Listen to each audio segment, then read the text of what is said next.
Welcome students. Today we are going to start our new chapter, chemical bonding and molecular structure. First of all, we all need to know what is the meaning of chemical bond. क्या होता है chemical bond बच्चों? ध्यान से सुनेंगे. Chemical bond एक तरह का फोर्स है, ठीक है, जो एटम्स को एक दूसरे की तरफ क्या कराता है, अट्रैक्ट कराता है, ठीक है. What is called chemical bond? It is a force which holds the atom together with in a molecule. अब देखिए, सबसे पहले आपको ये पता होना चाहिए कि एटम क्या होता है, मॉलिक्यूल का होता है, ठीक है. जो हमारे पास सिंगल एंटिटी होती है, for example if I have take hydrogen, this is called atom.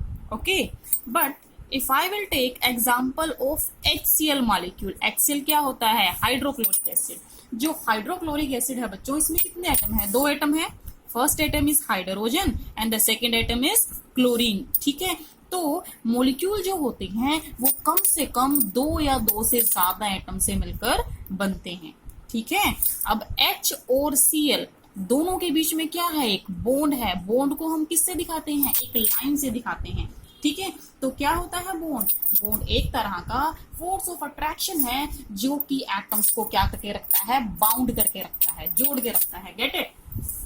Now let's talk about that why do atoms combine. Atoms आखिरकार कंबाइन होते ही क्यों है, क्या जरूरत है. जैसे कि आपके पास एक मॉलिक्यूल है, हाइड्रोक्लोरिक एसिड का मॉलिक्यूल है. अब ये बताइए, इस मॉलिक्यूल में 2 एटम आपस में जुड़े हैं, एक तो है हाइड्रोजन और दूसरा है क्लोरीन. तो क्वेश्चन ये है कि हाइड्रोजन और क्लोरीन आपस में क्यों जुड़े, क्यों बॉन्ड बनाया, क्या जरूरत थी, what was the requirement.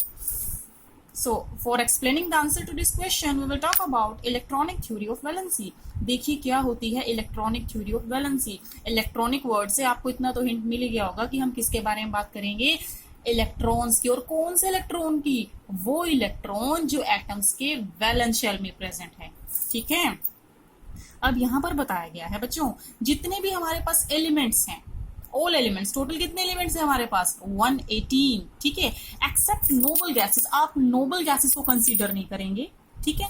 Noble gases के अलावा हमारे पास जितने भी एलिमेंट है पीरियोडिक टेबल में, सभी के वैलेंस शेल में जो इलेक्ट्रॉन का नंबर है वो हमेशा 8 से क्या होता है, कम होता है. क्या होता है, 8 से कम होता है, ठीक है. तो ये थ्योरी क्या कहती है, इलेक्ट्रॉनिक थ्योरी ऑफ वैलेंसी, ये कहती है कि जो एटम्स होते हैं डिफरेंट डिफरेंट एलिमेंट्स के, वो एक दूसरे के साथ केवल इसलिए कंबाइन करते हैं ताकि वो अपना क्या कंप्लीट कर सके, ऑक्टेट. ऑक्टेट का मतलब क्या होता है बच्चों, जब आपके पास किसी भी एटम के वैलेंस शेल के अंदर 8 इलेक्ट्रॉन कंप्लीट हो जाते हैं, that is called are octet. अब ये बताइए, क्या मैं हाइड्रोजन के केस में ऑक्टेट वर्ड यूज कर सकती हूँ? No, I can't. क्यों? क्योंकि हाइड्रोजन का एटॉमिक नंबर कितना होता है, 1. अगर मैं इसका स्ट्रक्चर भी बनाऊं तो फर्स्ट शेल में कितना इलेक्ट्रॉन है हाइड्रोजन के, 1. क्या इसके अंदर 8 इलेक्ट्रॉन आ सकते हैं? नहीं आ सकते ना.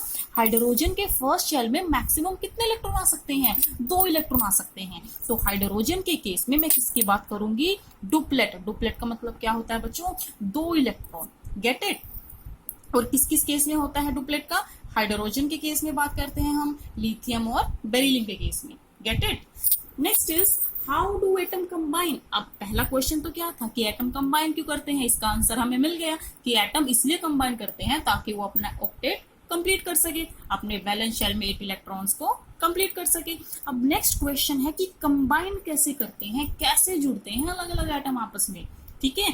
तो एटम्स का आपस में अलग अलग जुड़ने के 3 तरीके हैं, ठीक है. तो यहां पर बताया गया है कि जो केमिकल बॉन्ड है वो कितने टाइप का होता है, 3 types. The first bond is called ionic और electrovalent bond, second is called covalent bond, and the third bond we are having is called coordinate bond or dative bond. So first of all, let's talk about ionic bond. We all have studied the same bond in 10th standard also.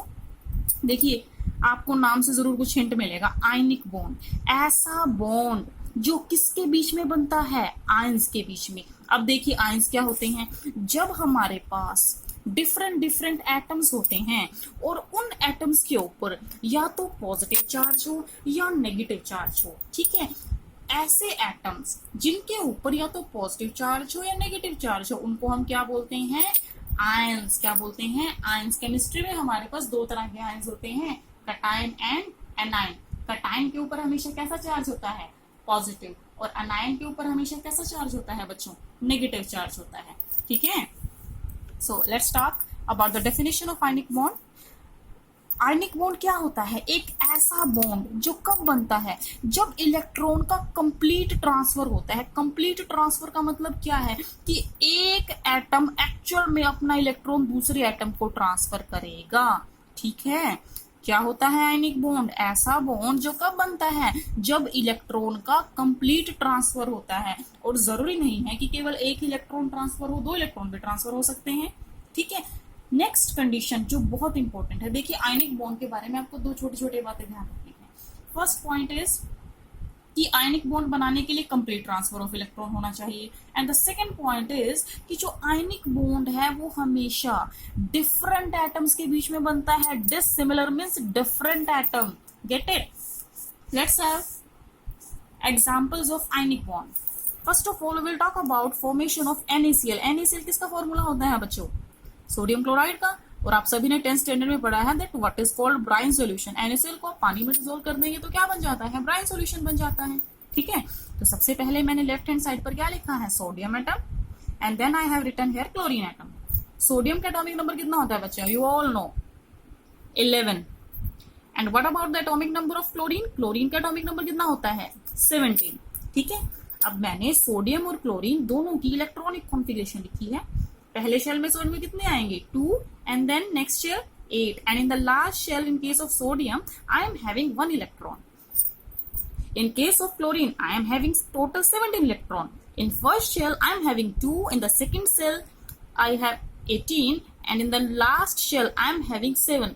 अब आपको क्या करना है, आपको ध्यान देना है सिर्फ लास्ट शेल के इलेक्ट्रॉन की तरफ, सोडियम के भी और क्लोरीन के भी। बच्चों ध्यान से देखो, इस वर्ड का पूरे यूनिवर्स का हर एक एटम, हर एक मॉलिक्यूल क्या होना चाहता है, स्टेबल। और कोई भी एटम या मॉलिक्यूल स्टेबल कब होगा, जब उसके वैलेंस शेल में कितने इलेक्ट्रॉन रह जाएंगे, 8 इलेक्ट्रॉन्स।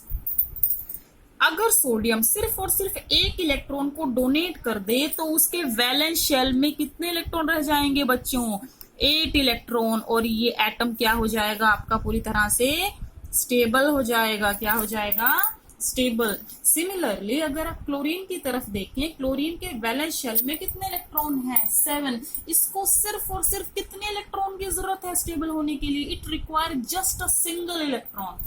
ठीक है, तो क्या होगा आयनिक बॉन्ड बनने के दौरान, सोडियम 1 इलेक्ट्रॉन को क्या करेगा, लूज करेगा, डोनेट करेगा, और क्लोरीन क्या करेगा, उस इलेक्ट्रॉन को जो सोडियम ने डोनेट किया है उसको एक्सेप्ट कर लेगा। जिस एटम से हमेशा इलेक्ट्रॉन रिमूव होता है, जिस एटम से इलेक्ट्रॉन हमेशा रिमूव होता है उसके ऊपर चार्ज क्या आता है बच्चों, पॉजिटिव। और जो एटम इलेक्ट्रॉन को गेन करता है उसके ऊपर चार्ज क्या आता है, नेगेटिव। ठीक है, पॉजिटिव वाले को आप क्या बोलेंगे, कटायन, एंड जो आपके पास नेगेटिव चार्ज स्पीशीज है उसको क्या बोलेंगे, एनायन बोलेंगे। Next example is formation of magnesium oxide. Left hand side firstly I will write magnesium and then I will write here oxygen. अब मैग्नीशियम का एटॉमिक नंबर कितना होता है बच्चों, 11 होता है, 12 होता है, 12 होता है। ऑक्सीजन का एटॉमिक नंबर कितना होता है, 8। अब इनकी आप क्या लिखेंगे, इलेक्ट्रॉनिक कॉन्फ़िगरेशन लिखिए। पहले शेल में कितने इलेक्ट्रॉन आते हैं, 2, second shell 8, and in the last shell 2 electron. Oxygen के केस में जो लास्ट शेल है, वैलेंस शेल है, उसमें कितने इलेक्ट्रॉन है, 6 इलेक्ट्रॉन। आप ध्यान से देखिए, मैंने इन एटम्स की साइड में डॉट्स लगा रखी हैं। ये जो डॉट्स हैं ये किसको रिप्रेजेंट करती हैं, these dots represent valence electron, get it. आप ध्यान से देखिए, मैग्नीशियम के पास स्टेबल होने के लिए कितने इलेक्ट्रॉन ऐसे हैं जो एक्स्ट्रा है, फालतू हैं, 2 इलेक्ट्रॉन फालतू है मैग्नीशियम के पास। अगर मैग्नीशियम 2 इलेक्ट्रॉन डोनेट कर दे तो इसके आखिरी शेल में सिर्फ कितने इलेक्ट्रॉन बचेंगे, 8, और ये क्या हो जाएगा, स्टेबल। अगर मैं बात करूं ऑक्सीजन की, तो ऑक्सीजन के बैलेंस शेल में कितने इलेक्ट्रॉन है बच्चों, 6। इसको कितने इलेक्ट्रॉन की कमी है इसके अंदर स्टेबल होने के लिए, सिर्फ 2 इलेक्ट्रॉन की। तो क्या होगा आयनिक बॉन्ड के दौरान, मैग्नीशियम 2 इलेक्ट्रॉन को डोनेट कर देगा और ऑक्सीजन उन्हीं डोनेट किए हुए इलेक्ट्रॉन को एक्सेप्ट कर लेगा। जिस एटम ने 2 इलेक्ट्रॉन लूज किए हैं उसके ऊपर चार्ज कितना आएगा, +2, और जिस एटम ने 2 इलेक्ट्रॉन को गेन किया है उसके ऊपर चार्ज क्या आएगा, -2। ठीक है, अगर आप इन आयंस की कॉन्फ़िगरेशन को देखें तो अब जब इलेक्ट्रॉन का डोनेशन और एक्सेप्शन हो चुका है, ठीक है, तो मैग्नीशियम के वैलेंस शेल में कितने इलेक्ट्रॉन है? 8। And in case of oxygen I am having 8 electron in the last shell. तो मैग्नीशियम ऑक्साइड के अंदर कैसा बॉन्ड बना है बच्चों? Ionic bond. Ionic bond means the bond formed by complete transfer of electron. Similarly in case of calcium fluoride, आप सभी को पता है कैल्शियम का एटॉमिक नंबर कितना होता है, बताइए? 20। And if I talk about fluorine, fluorine का एटॉमिक नंबर कितना होता है? 9। इलेक्ट्रॉनिक कॉन्फ़िगरेशन लिख ली 2882। और अगर फ्लोरीन की बात करें, पहले शेल में कितने इलेक्ट्रॉन लिखे हैं? 2, और लास्ट में कितने लिखे हैं? 7। ध्यान से देख लीजिए, आपको आंसर मिल जाएगा।